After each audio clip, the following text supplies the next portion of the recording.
اے محبوب علیہ السلام مسلمان مردوں کو حکم دے کہ اپنی نظروں کو جھکا کے رکھیں۔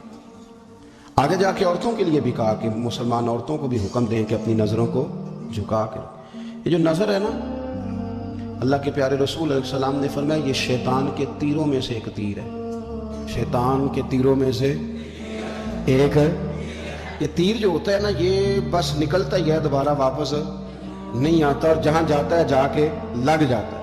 یہ جو نظر ہے نا، نظر یہ گمراہ کر دیتی ہے۔ پہلے نظر بھٹکتی ہے، پھر ذہن بھٹکتا ہے۔ کہا نظریں جھکا کے رکھو، جھکا کے۔ کیا کرے؟ مرد کو یہ کہہ دیا جائے نظر جھکا کے رکھ۔ ہمارے ہاں تو بہت سارے لوگ ہیں جن کے اندر ایک لیڈر پایا جاتا ہے، انہیں تو گلی سے گزرنا، ادھر بھی دیکھنا ادھر بھی دیکھنا ہے، سلوٹ کرنا ہے، سلام کرنے کی حال ہے، کیسے ہو، کدھر ہو، تو اندر ایک لیڈر ہے، تو لیڈر تو نظر جھکانے نہیں دیتا۔ ہم نے تو کمان کرنی ہے پورے علاقے کی۔ حکم یہ ہے کہ نظریں، ایک صحابی فرماتے ہیں کہ نبی پاک صلی اللہ تعالیٰ علیہ وسلم نے ہمیں رستوں میں بیٹھنے سے منع کیا، تو ہم نے عرض کی یا رسول اللہ صلی اللہ علیہ وسلم کئی دفعہ مجبوری ہے، گزارا نہیں ہوتا، رستوں میں بیٹھنا پڑتا ہے، تو حضور نے فرمایا پھر رستوں کا حق ادا کرو۔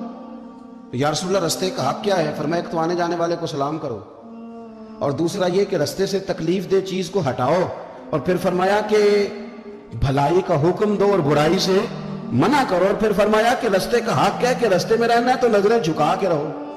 پھر ایسا نہ ہو کہ ہر شخص پر آپ کی نظر پڑے، ہر شخص پر۔ رسول کریم صلی اللہ علیہ وسلم نے نظر کی حفاظت پر زور دیا، اور عورت کے لیے بھی یہ حکم ہے کہ وہ بھی نہ دیکھے غیر محرم کا چہرہ۔ اس کو بھی اگر شہوت کے ساتھ وہ دیکھے گی تو وہ بھی اتنی ہی مجرم ہے۔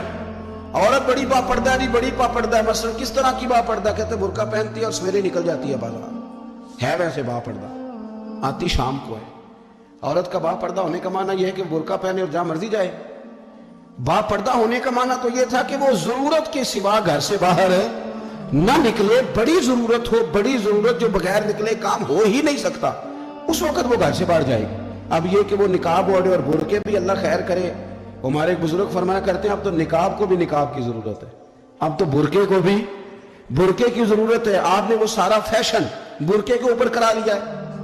برقعے کا معنی تو یہ تھا کہ آپ نے اپنے آپ کو چھپانا ہے، کسی کی نظر نہ اٹھے، اور اگر آپ نے برقع ہی اتنا شاندار بنوا لیا کہ ہر عورت کو آپ پوچھ رہے ہیں کہ یہ اس طرح کسی اور نے تو نہیں بنوایا، تو پھر پیچھے بچا کیا؟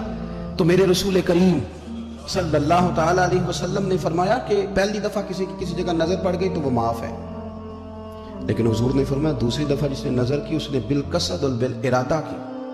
آپ کو بتاؤں، جن لوگوں کی نظریں ناپاک رہتی ہیں ان کا حافظہ کمزور ہو جاتا ہے، جن لوگوں کی نظریں ناپاک رہتی ہیں ان کی عبادت کی لذت چلی جاتی ہے، جن کی نظریں ناپاک رہتی ہیں وہ لوگ ذہنی طور پر اور قلبی طور پر تھوڑے تھوڑے پریشان رہنے لگ جاتے ہیں۔ جن لوگوں کی نظر ناپاک رہتی ان کی کیفیت یہ ہوتی ہے کہ سب کچھ ہوتے ہوئے ان کا دل اچاٹ ہونے لگ جاتا ہے۔ نظر کی ناپاکی چونکہ یہ وہ والا نشہ ہے جس سے کبھی بھی پیٹ نہیں بھرتا، ذہن نہیں بھرتا، تو بڑی سنجیدہ عمر تک بھی معاذ اللہ تعالیٰ یہ گناہ بندے کا پیچھا نہیں چھوڑتا۔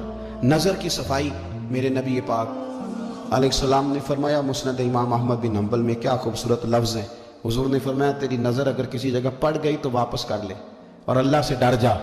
تو نے اللہ سے ڈر کے اس نظر کو واپس پھیر لیا، تیرا وہ واپس پھیرنا اللہ تیرے لیے عبادت بنا دے گا، اور عبادت بھی وہ جس کے اندر اللہ تجھے لذت عطا فرمائے گا۔ عبادت بن جائے گا، اور عبادت بھی وہ جس کے اندر اللہ تعالیٰ لذت پیدا کر دے گا، تجھے قرار نصیب ہوگا کہ میں نے عبادت کی ہے۔